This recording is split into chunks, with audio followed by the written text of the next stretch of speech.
peace, mercy, and blessings of God be upon you.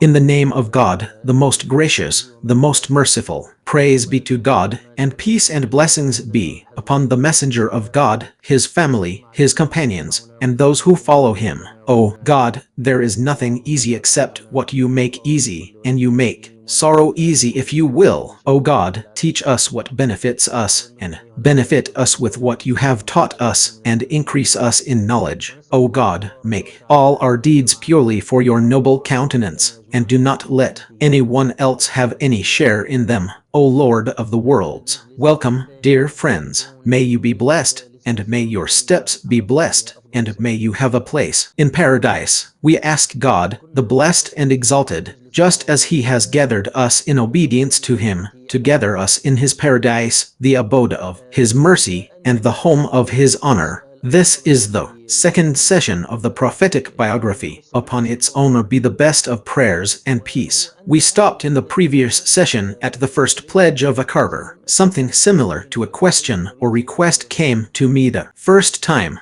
or in connection with the previous session, which is that when the Prophet, peace and blessings be upon him, sat with the first 6 people of Medina, they discovered in his words that the Prophet said to them, "Where are these people from?" They said, "From the Khazraj." The allies of the Jews, or those loyal to the Jews, said, "Yes." He asked, "Won't you sit down so I can speak to you?" They said, "Yes." So he sat with them. Here, the Prophet, peace and blessings be upon him, addressed them as allies of the Jews. This was as if the Prophet, peace and blessings be upon him, sensed and foresaw the impact his words would have on these 6 men. When these 6 first heard the Prophet, peace and blessings be upon him, mention Islam and recite the Quran, what did they say? They said, "By God, this is the Prophet whom the Jews have warned you about."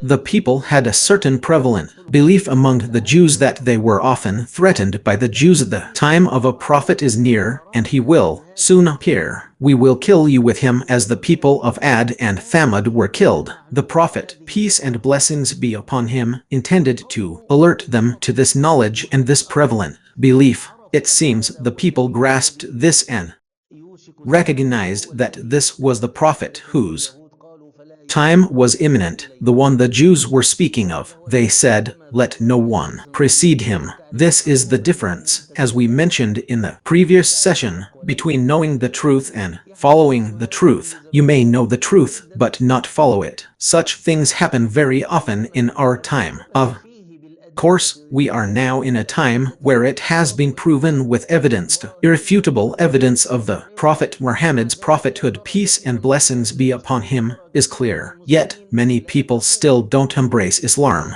and many Muslims lack piety. Many of the signs of his prophethood have come to pass. Things he mentioned that would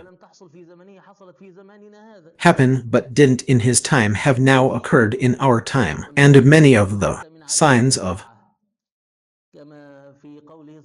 the hour he mentioned, such as his saying, "The hour will not come until Iron speaks," have been fulfilled. Now, we see that almost everyone has a piece of iron with them that they can talk to. He also said, "The hour will not come until markets become numerous and close together." Now, everyone shops using their mobile phones. These are some of the things the Prophet, peace and blessings be upon him, mentioned and gave glad tidings of the conquest of Constantinople and Rome.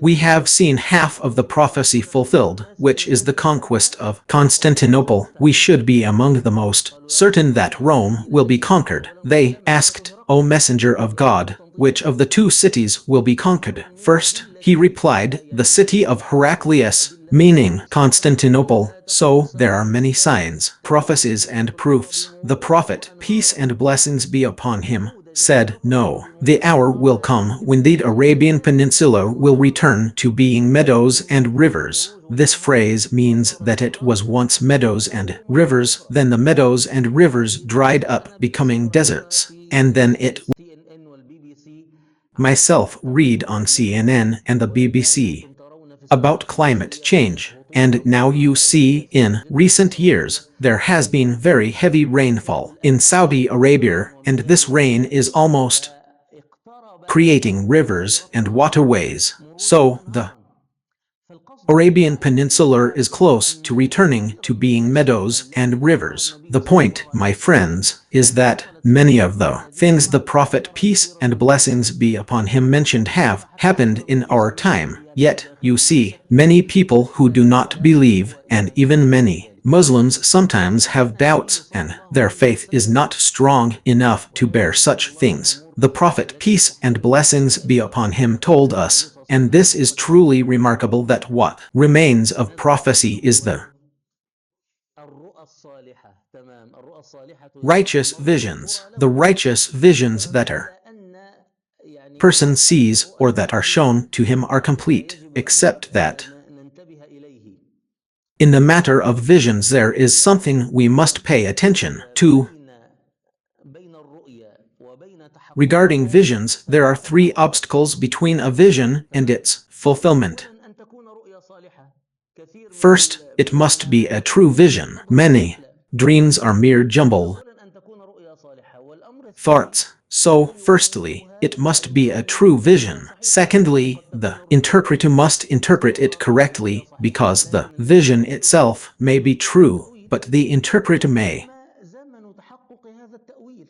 err in the interpretation. Thirdly, there is the time frame for the fulfillment of this interpretation, because some visions only come true after years, even decades. The proof of this is in the words of God Almighty in Surah Yusuf, O my father, indeed I saw 11 stars. When did this vision come true? About 40 years after that moment. You will find at the end of the surah, O my father, this is the interpretation of my vision of before. However, we must not become attached to visions, meaning prophecies and true visions. These are glad tidings, and one cannot base one's actions or decisions on them, especially, my friends, in times of oppression like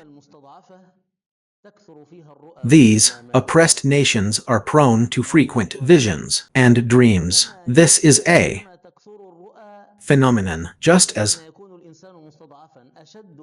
visions become more frequent when a person is oppressed. A person who is imprisoned is more likely to have visions. You see, someone who rarely sees anything in their life, if imprisoned, will have a vision every night. Oppressed nations and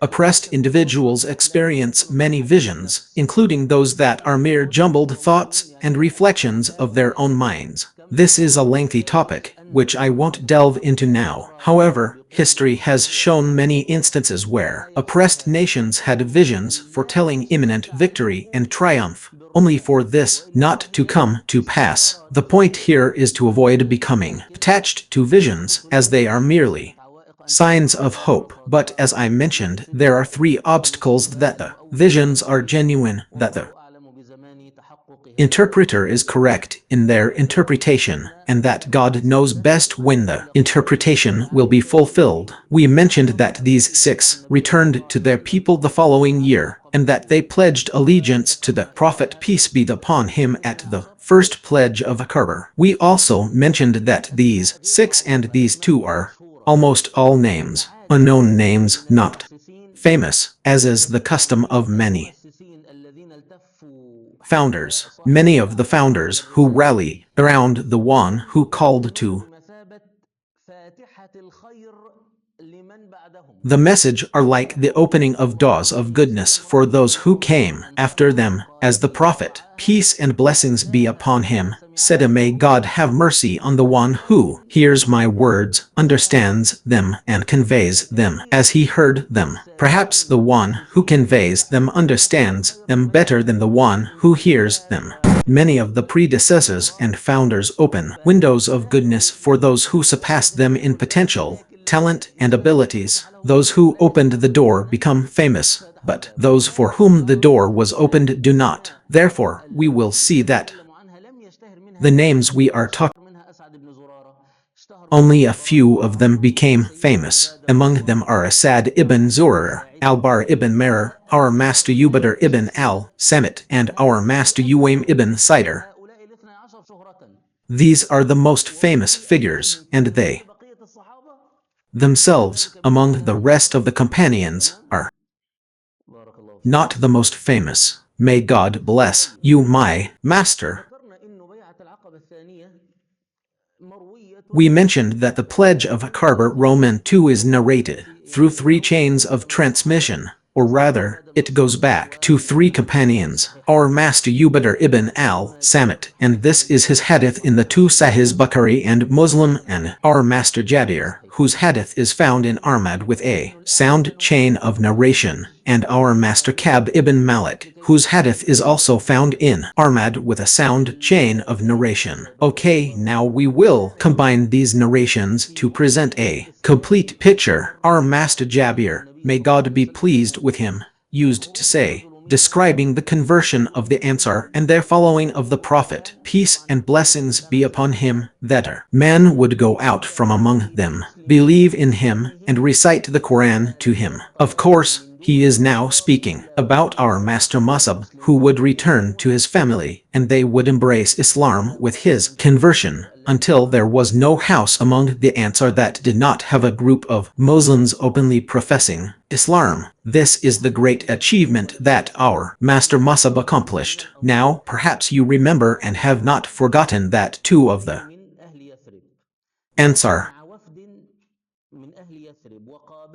came with 2 delegations from the people of Yathrib and met the Prophet, peace and blessings be upon him. Before these 6, or apart from these 6, we mentioned among them our master Suwaid ibn al-Samit and our master Ears ibn Mayad, but neither of them was able to influence their people or persuade them to follow the Prophet, peace and blessings be upon him. As soon as he spoke, an elder from the people would come out and tell him to be quiet. We did not come, so perhaps he took a handful of dust, examined it in his face and said, be quiet, for we came for something other than this, and so on. Then he fell silent. Now, what change occurred in Medina that caused people in every house of the Ansar to openly profess Islam? Well, my friends, a battle called the Battle of Bath took place. What was the Battle of Bath? This was a battle that broke out between the Aus and Khazraj tribes in Medina, and it was one of the fiercest battles between them in Medina. The best description of this battle is that given by Aisha, may God be pleased with her. This demonstrates the strategic thinking and understanding of the companions. Aisha, may God be pleased with her, said, the day of Bath was a day that God had prepared for his prophet, peace and blessings be upon him. What does the day of Bath mean? In Medina, the leaders of the people perished. The prominent figures, the chieftains, such as Abu Jahl, Al-Walid ibn al-Makara, Utbah ibn Rabi'ah, and Alas ibn Wa'il. These were the people who were the solid rock that prevented the call to Islam from spreading in Mecca. They were all destroyed in the Battle of Bath. None of them remained. All the gentlemen except for one man. This one man would be the most hostile to the Muslims, and he was Abdullah ibn Ubay ibn Salul, who would be the head of the hypocrites. Okay, so when the leaders of the people were gone, when the obstacle was removed, when the dominant authority was dispelled, a new class of young leaders had risen. Young leaders, like our master Uzayd ibn Hudayr and our master Sa'd ibn Mu'adh, as we said, had no objection to accepting this new call and embracing it. Therefore, it was not difficult for anyone who wanted Islam to convert and for Islam to be made manifest in Medina. After this matter had been okay, Our master Jabir, may God be pleased with him, said, now Islam began to spread in Medina. Our master Jabir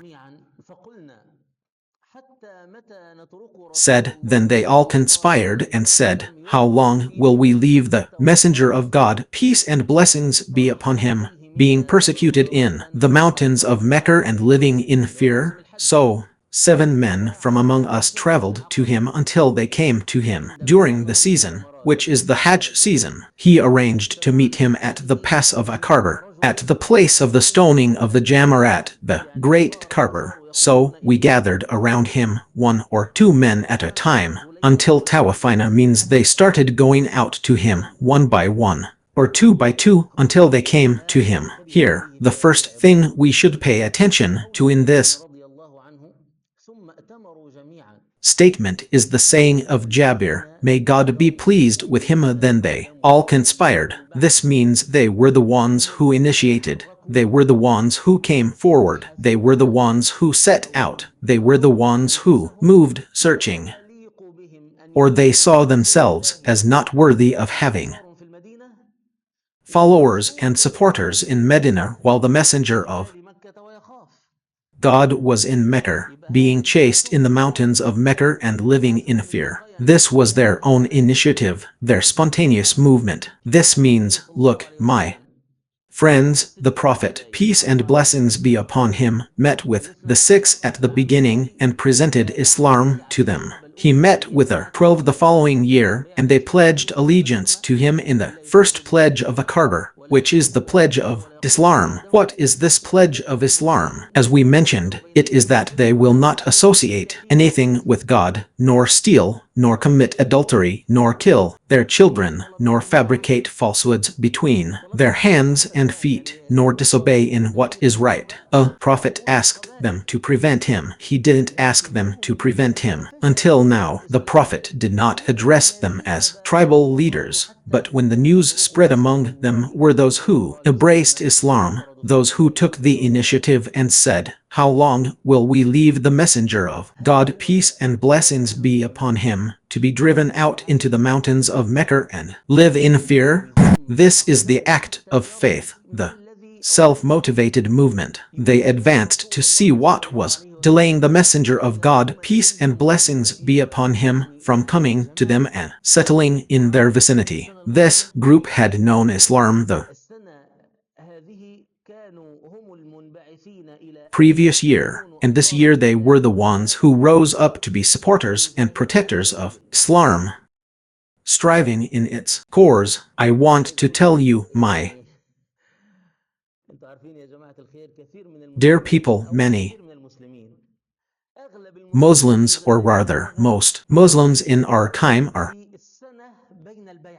in the year between the 2 pledges of allegiance. They know that adultery is forbidden. They know that theft is forbidden. They know that associating partners with God is disbelief. That's what Muslims are like. But the transition of Muslims to striving in the cause of religion, to establishing the Islamic State, to facing the burdens and sacrifices, this is what only a very, very rare few from the Muslim community are doing now. Almost all Muslims in this year between the first and second pledges of allegiance are doing just 1 year. 1 year was enough to move the people to make this transition themselves, from pledging allegiance to Islam to pledging allegiance to the Prophet, from pledging allegiance to the call to Islam to pledging allegiance to the state, from personal commitment and inner righteousness to jihad, reform, and spreading this religion, becoming its protectors and supporters. We are now, my brothers and sisters, facing a very momentous situation, and now the story of the Ansar begins. The Prophet, peace and blessings be upon him, said, a sign of faith is love for the Ansar. There cannot be a believer who does not love the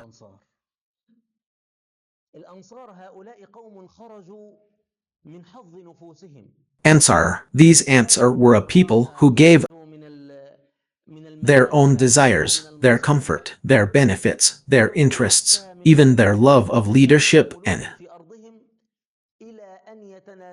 being kings in their land, to relinquish this leadership and this kingdom to the Prophet, peace and blessings be upon him, and to enlist themselves under his banner to fight in his cause without expecting any gains. We will now come to the details of this, but for now, focus with me on the fact that the Ansar were the ones who came forward and presented themselves to the Prophet, peace and blessings be upon him, so that they could make this transition from pledging allegiance to the call to Islam to pledging allegiance to the state. Okay, the important point is in the hadith our master Ka'b ibn Malik says, the Prophet, peace and blessings be upon him, promised us this night. Here, our master Ka'b ibn Malik means he will be able to narrate the hadith of the Pledge of Allegiance and mentions an incident that occurred before the pledge. He says, and it was the night that the Messenger of God, peace and blessings be upon him, promised us, and with us was Abdullah ibn Amr ibn Haram, the father of Jabir. Our master Jabir, the narrator of the hadith of the Pledge of Allegiance, Jabir ibn Abdullah. This is his father Abdullah. He says, and the meaning of Abdullah ibn Amr ibn Haram, but this narration is not Jabir's narration from his father. This is Ka'b ibn Malik's narration from his father. Okay, so our master Jabir and his father were among those who pledged allegiance at the second pledge of Ka'b. Okay, good. Okay,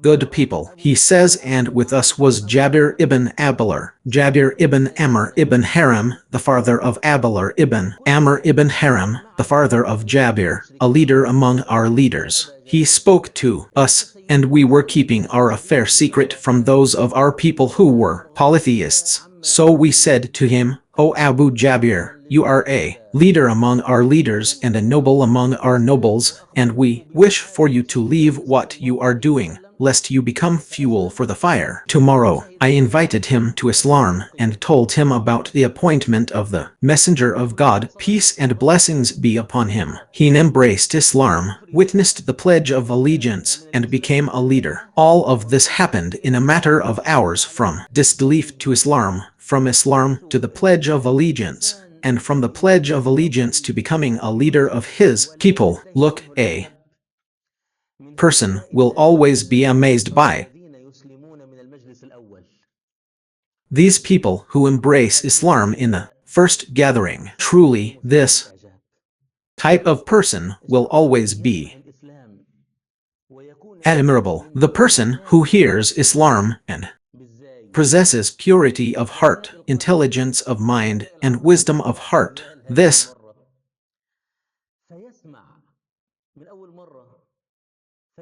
time listens from the first time, responds, and then takes on the responsibilities. This is a truly admirable example. I mean, what I want to say is how many times, my friends, have we been given sermons, reminded of reminders, received messages, heard beautiful words, and then the person was moved to implement them immediately. How many times? Very few. Even rare. Perhaps some people never do this. The person who can change his life in one gathering must possess certain characteristics and qualities, or as the Prophet, peace and blessings be upon him, said, the best of people in pre-Islamic times are the best of people in Islam. They understood, and our master Jabir, and of course we will see many of these situations in the biography. We will see in the biography a man who embraced Islam completely. He embraced Islam, then the call to jihad was sounded. He joined the battle, he was killed, and he entered paradise without having prostrated to God even once. This is an admirable display of faith. Let's take one of the companions. Ibn Abi Amir, he got married, entered into his marriage, and then separated from his wife. Then the call to jihad was sounded, and he went out to jihad. Before he had even performed the ritual bath after sexual intercourse, he was killed, and the angels washed him. So it became known as Hanzler, the one washed by the angels. Glory be to God. Didn't this man consider that he had gotten married just hours before? No, this matter didn't enter his mind that it would delay him from jihad. Now a man embraced Islam, as in the battle of Khaybar, and they were victorious. He came, and the Prophet, peace and blessings be upon him, sent for him. He came to him, and the Prophet gave him his share of the spoils. What is this? He said, your share of the spoils. He said, I did not follow you for this, but I followed you so that I might be struck by an arrow here and enter paradise. The Prophet, peace and blessings be upon him, said, if you are truthful to God, he will be truthful to you today. The second one was found to have been shot with an arrow in the spot he had indicated. God spoke the truth, and God confirmed his truthfulness. The examples we see, my friends, are examples we should emulate. We don't recount them for mere enjoyment. A person must understand their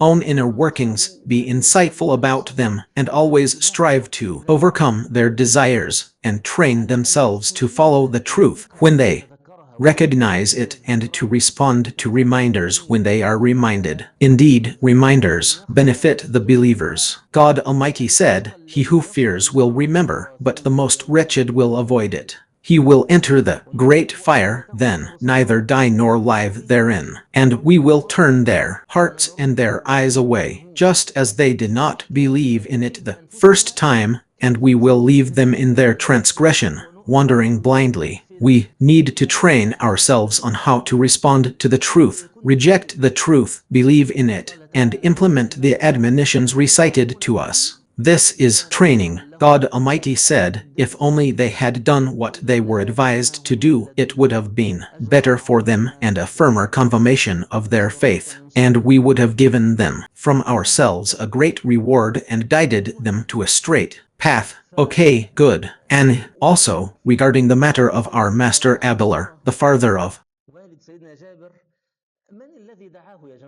our master Jabir, who called him, my friends, the good thing is that the one who called him was called by someone of equal age, honor, and leadership, not by a young man. The young man, Ka'b ibn Malik, said, O Abu Jabir, you are a master among our masters and a noble among our nobles, and we think that you will be fuel for the fire tomorrow. So, look at the response of the old, noble, and honorable man to the invitation of a young man younger than him. This is very, very rare among elders. I don't mean elders in the sense of those who have reached old age, but I mean even among young men that they respond to those younger than them. This also shows you the character of our master Jabir, our master Abdullah, the father of Jabir. Okay, everyone. Ka'b ibn Malik said, so I slept that night with our people in our tents until a third of the night had passed. Then we left our tents for the appointment with a messenger of God, stealing away like the sand grouse, until we gathered in the valley at Kabs. We were 7 men, and with us were 2 women from among their women, 2 women, the lady Nusibr bint Ka'b al-Mazaniyar, who is well known, of course, the lady Nusibr bint Ka'b, and she has stances in one of them, and her son will be killed by Musailimar the liar, and she will participate in the Ridder Wars. The famous woman is Sayyidah Nusibr bint Ka'b, and the other woman is Asma bint Amr from the Banu Sulaymar tribe. This infiltration is also important to mention. They infiltrated the Prophet, peace and blessings be upon him, like flocks of sand grouse. As our master Jabir said, they went out one by one and 2 by 2 until they met the Prophet, peace and blessings be upon him, at Khaybar, the furthest place from which people could see him. That night, this was on the last of the Hajj the morning before people begin their journey, the Prophet, peace and blessings be upon him, will say to them, "At this gathering, as narrated by al-Bayhaqi, let someone speak and deliver a short sermon, for you have spies from Quraysh, and if they find out about you, they will expose you." Other narrations state that even the Muslims of Mecca were unaware of this meeting. Only Abu Bakr and Ali knew, and both were watching the road. So, we are now in a secret meeting, a very secret meeting. Why? Good people, what makes this meeting so secret? The Prophet, peace and blessings be upon him, has been presenting himself to the tribes for 3 years, and Abu Lahab follows him, saying, "Don't believe him, he's a liar." The Prophet doesn't care that Abu Lahab is behind him and enters the gatherings. Who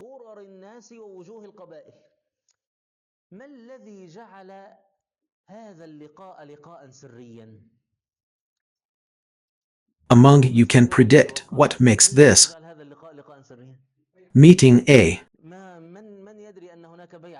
secret one? No one knows that there will be a pledge of allegiance. No one knows that there will also be a migration. If falsehood sees that the people of truth are planning, then who said they would plan and meet? Why wasn't this meeting like the others? Perhaps because it was the first time. It was so secretive. No, it wasn't like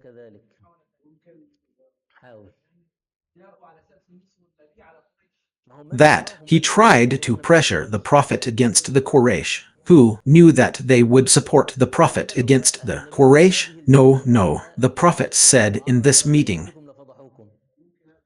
if they knew about you, they would expose you. My question here is, why was this meeting so secret? Why wasn't it held in broad daylight? What was the problem? Why the Quraysh? As the Prophet, peace and blessings be upon him, said, the Quraysh have spies on you. He placed them in the Quraysh community, people who call to Islam. No, pray for the Prophet. The last answer is, so that the Quraysh don't follow the path in Medina and learn about the forms of the call. No, pray for the Prophet. You have forgotten, people, that Musab ibn Umair went to Medina and spent about a year there until there was no house among the Ansar that didn't have someone openly professing Islam. Is it possible that news like this would be hidden from the Quraysh just because this was a pledge of allegiance? What is this? What makes the Quraysh expect that this was a pledge of allegiance in the first place? There were preparations. We have now observed the events of an ambassador from Muhammad who went to Medina and spent a year there, and this ambassador succeeded in bringing Islam into every house among the Ansar. News like this cannot, it cannot, escape the notice of the Meccan intelligence, the Quraysh intelligence. Is it possible that someone like Musab ibn Umair would be absent from Medina for a year, absent from Mecca, meaning a year, and go to Medina and have such results, and the Quraysh wouldn't know? Well, Musab returned before the year, before the season, so, naturally, if you were in the intelligence or state security apparatus of Mecca, it would be natural now. Where does the danger come from? From the city? This is the place where this envy went. He escaped from their grasp and settled there, forming what? A cell, an opposition front, or what? Therefore, the Quraysh were more focused and more vigilant against the delegation from Medina specifically, and against the Prophet, peace and blessings be upon him. Otherwise, the Quraysh wouldn't have had such planning in the with Barnu Shaban, or Barnu Amr ibn Sassar, or with other tribes, but now Medina represented a kind of danger because of this presence, meaning that Musab ibn Umair remained there during this period. Okay, let's go to what happened when Al-Abbas, the Prophet's uncle, came with him. Al-Abbas entered, scrutinized the faces of the people, and our master Al-Abbas was a merchant. He said, "My nephew, I don't know these people, they are young." We mentioned in the previous session that this is evidence that their delegation was predominantly young. Therefore, Al-Abbas, the great merchant, didn't know most of those present. So, when Al-Abbas spoke, he said, "O people of Khazraj," and we mentioned a point our master made. Kab ibn Malik said, and the Arabs used to call this tribe of Yathrib al-Khazraj, or Suwar and Khazraj, because the Khazraj were more numerous than the Aus, so this name became prevalent among them. He said, "O people of Khazraj, my nephew," and he will now speak about the Prophet, peace and blessings be upon him, will say that Muhammad is one of us, as you know, and we protected him from our people who share our opinion of him. He is in a position of power among his people and is protected in his own land. This statement from our master Al-Abbas indicates that, firstly, our master Al-Abbas was not entirely reassured by this group. He saw them as young and powerful, and this can be interpreted as Al-Abbas wanting to extract from them confirmation and emphasis that they would not abandon the Prophet, peace and blessings be upon him. He is telling them, Muhammad is in a position of power among his people and is protected in his own land, yet he insisted on coming to you. Of course, here we must also remember that the dominance of youth in any movement, any idea is evidence that this idea has a future. A movement that cannot attract youth will eventually fail. Its decline signifies one of the signs of fall and collapse, that is, the movement, the idea, the call, the message, the organization, the party or group is losing youth. This is one of the signs of collapse, one of the signs of rise is that most of its ranks are made up of young people. Okay, so now if we see the scene at Akarbar, this tells us that the future belongs to Islam, and whenever you enter a mosque and see young people praying, it means this country is heading towards good. But if you find most of the people in the mosque are elderly and you don't find any young people, this is a sign of evil. This is a warning, and I personally have read I don't remember how many reports and books I've read in which foreigners monitor the number of young people praying. I've come across more than one report, most of them published, nothing secret, most of them free. For example, a printed book like The Curse of Geography or The Inevitability of Geography by the famous geographer Robert Kaplan. This book was published in 2 parts by the World of Knowledge when he talks about Turkey. For example, this geographer is talking about the political and geographical map. When he went to Turkey, he mentioned that one of the worrying things is that the number of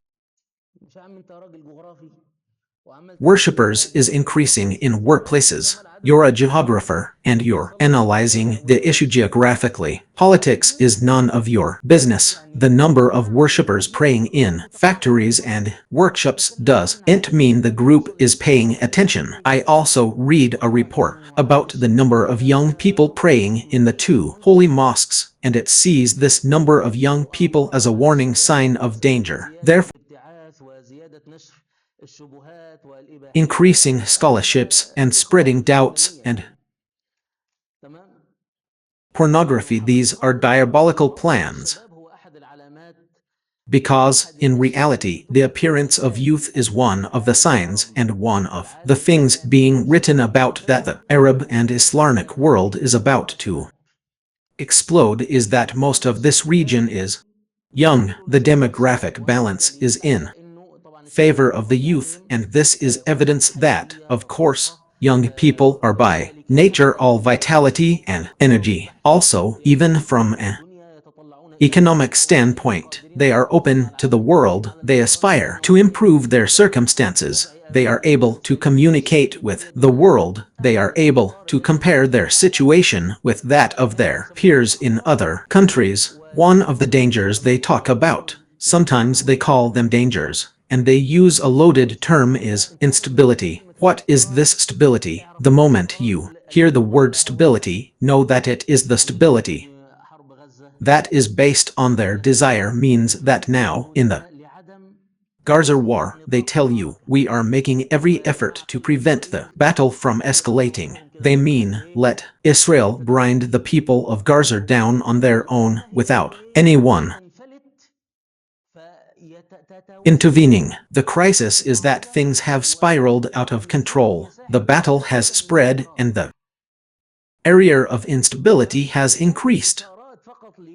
These are just indications regarding the issue of youth, so that most of those sitting in front of the youth, and thank God for that, do not despise themselves, and so that they know that these young people in the mosques seeking knowledge and working for this religion are the most important elements of danger that the enemies of Islam fear. I return to the Pledge of Allegiance. So, our Master Al-Abars said this, and the Ansar said, we have heard what you said, so speak, O Messenger of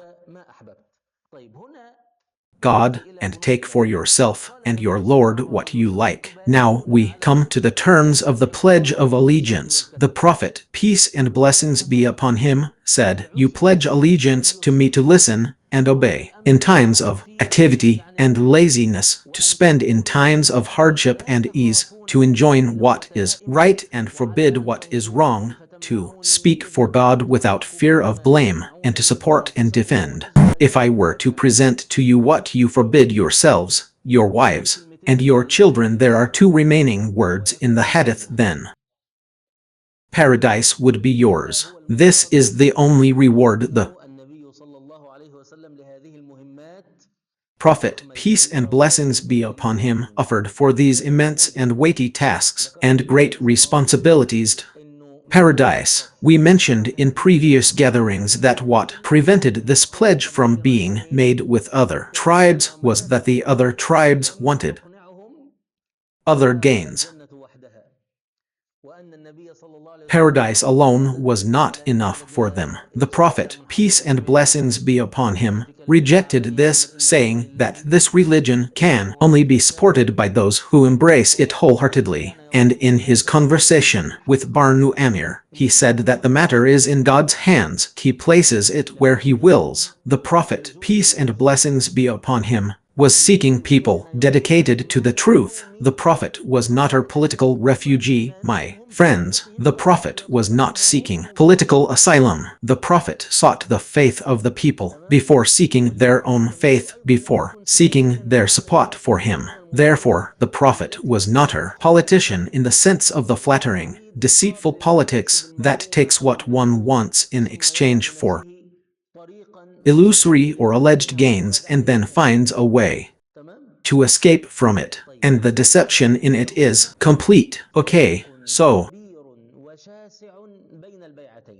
here is a huge and vast difference between the two pledges. The first pledge is a pledge of inner righteousness. The second pledge is a pledge of reform. The first pledge is a clear pledge, a pledge that is all personals, not stealing, not committing adultery, not fabricating lies, not killing children, and not disobeying the Prophet in what is right.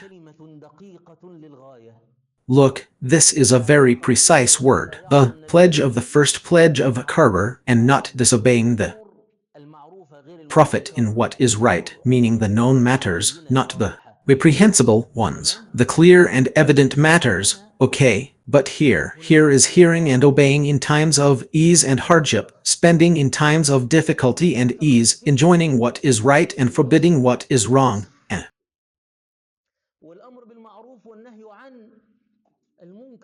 speaking the truth for the sake of God, upholding the truth, not fearing anything in the way of God, and supporting those who come to you. So there is a huge, huge, huge difference between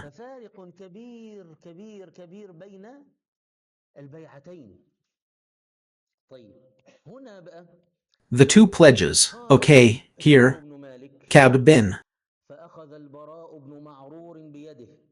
Malik said, and Al-Bara bin Marr took his hand. Al-Bara bin Marr is the chief of the Ansar and their leader, the most senior one present at this pledge. He took his hand and then said, yes, by the one who sent you with the truth, we will protect you from what we protect ourselves from. We are the ones who wear the cloak. A plural of cloak is cloak, the garment a person wears, meaning the lower half of their body, is called the izar loincloth. The Arabs use the word izar to refer to the self, and they also use it to refer to the woman. The phrase "we will not protect you from what we protect our women from" could mean "we will not protect you from what we protect our women from," or it could mean "from what we protect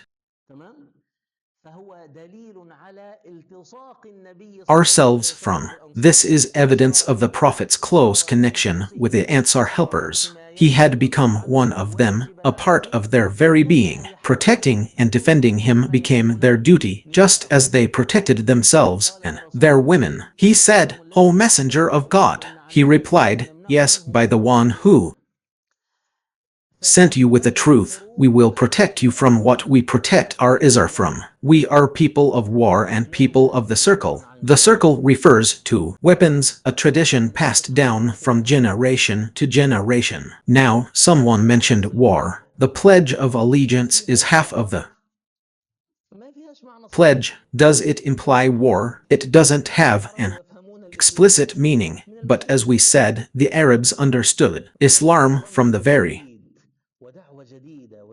first gathering, since it was a new religion, a new call, and a new state. And now we have the promise that if you protect me, you will defend me. So he immediately said to him, "We are people of war and people of the circle. We have inherited it." Kabra, on the authority of Kabra, is good. While Al-Bara ibn Marr was speaking, Abu al-Haytham ibn al-Tayhan stood up.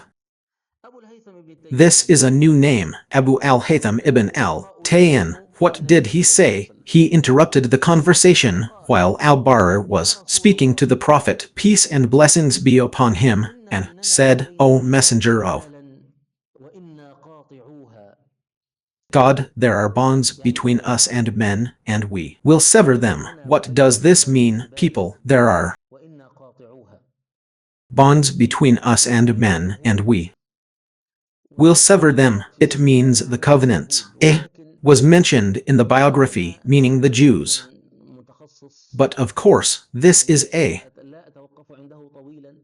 specialized topic, so I won't dwell on it for too long, although I think it would take too long to explain now. He said covenants and it didn't say the Jews. So, the summary, without going into this detail, is that Abu al-Haytham ibn al-Tayhan says, "There are bonds between us and men," and in another narration, "There are bonds between us and people," and in another narration, "There are bonds between us and certain people, and there are bonds between us and certain groups, and we will sever them." What does this mean? It means that when these people host the Prophet, peace and blessings be upon him, and when they protect him, and when they support him, what we mentioned in the previous session will people who hosted the Prophet, peace and blessings be upon him, will have lost all previous agreements and relationships.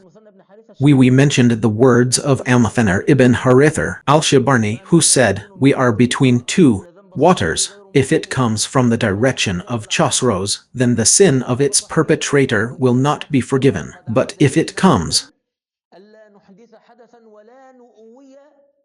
from the direction of the Arabs, then the sin of its perpetrator will be forgiven." Chosroes has given us a covenant that we will not initiate any action, nor will we support any instigator. If you want us to support you from the direction of the Arabs, we will do so. Here, Al-Muthannar ibn Harithar was referring to an international agreement in modern terms, or an agreement for the exchange of criminals in modern terms. Not to initiate any action, nor to support any instigator means that we will not be a refuge for anyone who has committed a crime. Here, Abu al-Haytham ibn al-Tayyin mentions to the Prophet, peace and blessings be upon him, that if we embrace Islam and become an Islamic state, the first losses of Medina will be directly with the Quraysh. This is because Muhammad, peace and blessings be upon him, and those who migrated with him left Mecca with the religion of the Quraysh, who were its standard bearers. Didn't we say that the Quraysh in Mecca were the leaders of the Arabs?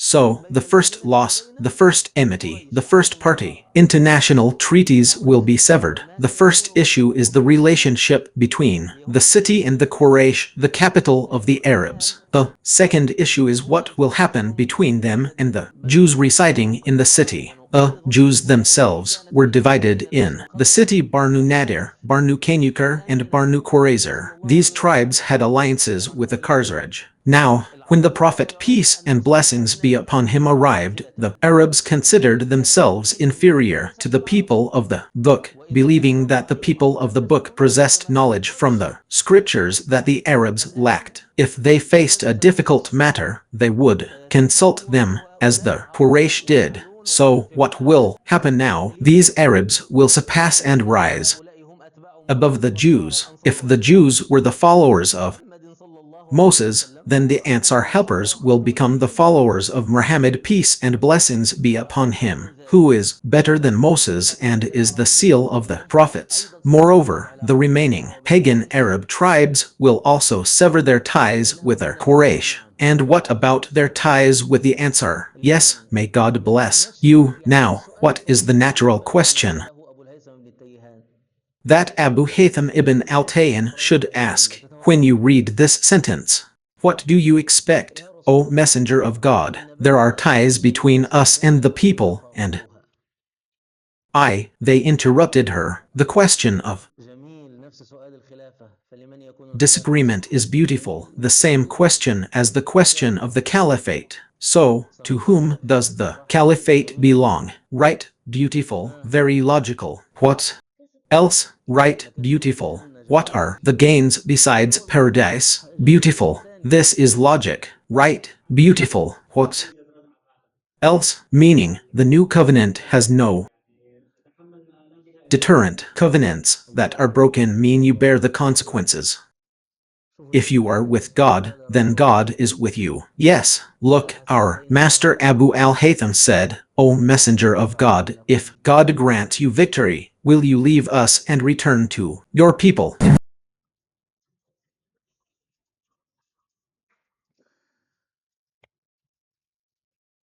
Yes, logical thinking is indeed what you mentioned, but the man here was attached to the Prophet, peace and blessings be upon him, remaining with them. So, this is a lesson in loving the Prophet, peace and blessings be upon him, and a lesson in the difference between the Ansar and other people. The rest of the people ask about gains. The Ansar ask, if you are victorious, O Messenger of God, and God grants you victory over your people, will you return to your people and leave us? So the Prophet, peace and blessings be upon him, said, rather, blood for blood and destruction for destruction. You are from me and I am from you. Blood for blood and destruction for destruction. This is an expression the Arabs used to mean the intensity of closeness, the intensity of the alliance, and the intensity of the unity. Its literal meaning is blood for blood, meaning the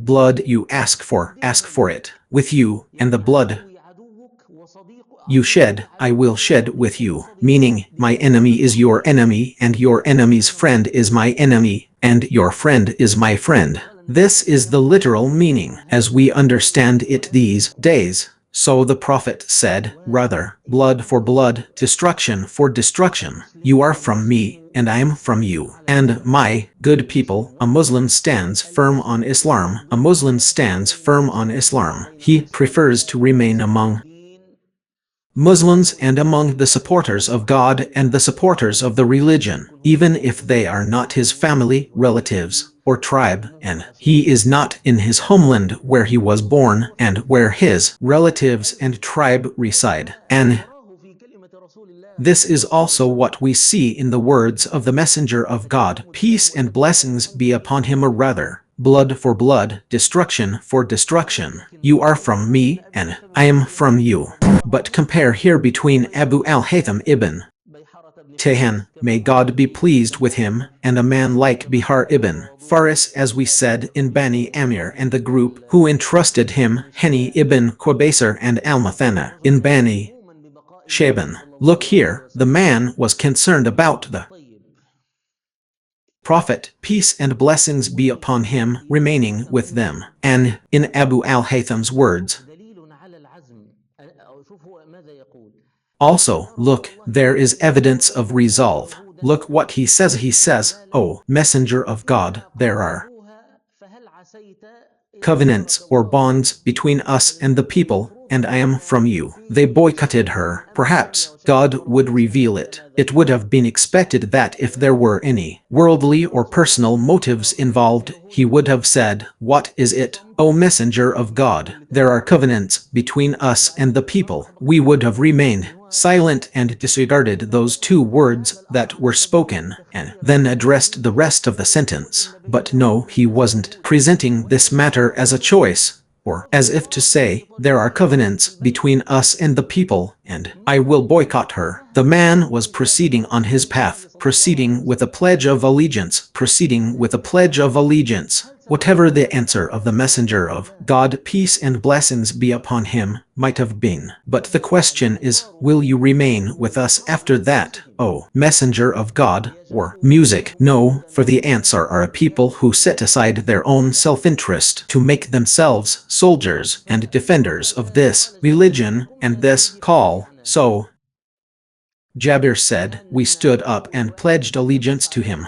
Now, the first one to speak was al-Bara ibn Marur, their leader and elder. He said, O Messenger of God, yes, by the one who sent you with the truth, we will protect you from what we protect from our own people. We are people of war and people of the circle, and we have inherited this from generation to generation. Before he finished speaking, Abu al-Haytham ibn al-Tayhan spoke. Okay, now, the people are standing up to pledge allegiance to him. Asad ibn Zurar stood up first. Asad ibn Zurar, what is he? If we take the modern term, and it's a bit of a stretch, we could say he was the founding father of the Islamic State in Medina, because he was present in the first 6, then in the second 12, and now in the second 70. He was the one who hosted Musab ibn Umair in his house, and he was the reason for the conversion of Uzayd ibn Hudayr and Sard ibn Mad. He was the first to establish Friday prayers, as we mentioned in the previous session. So, what kind of person are we talking about? He took the initiative. Asad ibn Zurar stood up and said, O people of Yathrib, be patient. We did not travel far and wide except knowing that he is the messenger of God, and that expelling him today means severing ties with all the Arabs, and that swords will be drawn against you. Either you are a people who will endure this, and your reward is with God, or you are a people who fear for your before God. So, what number warning was that? The first warning was from Al-Abers. This is the second warning, but who was the man, the one who took charge of this matter from the beginning? We did not travel to him except knowing that he is the messenger of God, and that his expulsion is a sign of separation from all Arabs in the modern sense. Now we will turn into a rogue state, a state that the United Nations does not recognize, a state that cannot issue passports, and its banking system will not be recognized by banks. Its educational certificates will not be recognized in the world. A passport, I mean an identity card, will not be recognized. You know what a state is like if the United Nations does not recognize it now. What a tragedy, a real tragedy. So, you realize that a normal state has made a decision to separate itself from its international environment. And the problem is that there is no horizon and no hope. I mean, if you calculate it in material terms, there is no horizon and no hope of victory, even if you calculate it in terms of faith and that this prophet will be victorious. You yourself cannot guarantee anything for yourself, and his expulsion is a separation from all Arabs, and you will be bitten by swords. So either you are a people who are patient with this and you will have your reward with God, or you are a people who fear from yourselves are your foreheads. So make that clear, for it is more excusable for you before God. They said, remove your hand from us, O Assad, for by God, we will not break this pledge, nor will we resign, O people of goodness. The Ansar, that is why God, blessed and exalted is he, said concerning the Ansar, and those who settled in the city and embraced the faith. What does settled in the city mean? It means those who inhabited the faith. Faith is a house they entered, not something that entered them. They did not merely inhabit faith in their hearts, but rather they were the ones who inhabited faith with them. A very great Quranic expression about the Ansar. He said, remove your hand from us, O Assad, for by God, we will not break this pledge. Well, the Prophet, peace and blessings be upon him, said, bring forth to me 12 leaders from among you to be over their people, meaning the Prophet, peace and blessings be upon him, was going to pledge allegiance. But now the number had grown, so the Prophet wanted each tribe to choose a leader from among themselves. They brought forth 12 leaders for him, 9 from the Khazraj and 3 from the Ors. The Ansar pledged allegiance, right. Now they pledged allegiance, and not a single second passed after the pledge before he stood up. One of them, named Al-Abers Ibn Ubadr ibn Nadler, said, O Messenger of God, if you wish, we will attack the people of Mina with wrath. By God, by God, by God, wrestling in faith is a wrestling match. There isn't a second. O Messenger of God, we are ready now to attack the people of Mina with wrath. So, if you wish, the Prophet, peace and blessings be upon him, said, I have not been commanded to do this. Here, too, you find a sign, you find enthusiasm and discipline. The Muslims of our time have been led astray by enthusiasm without discipline, or rather, by excess in laughter. Discipline means that the Ansar, as much as they were ready to ignite a battle, and they were 70 men, were equally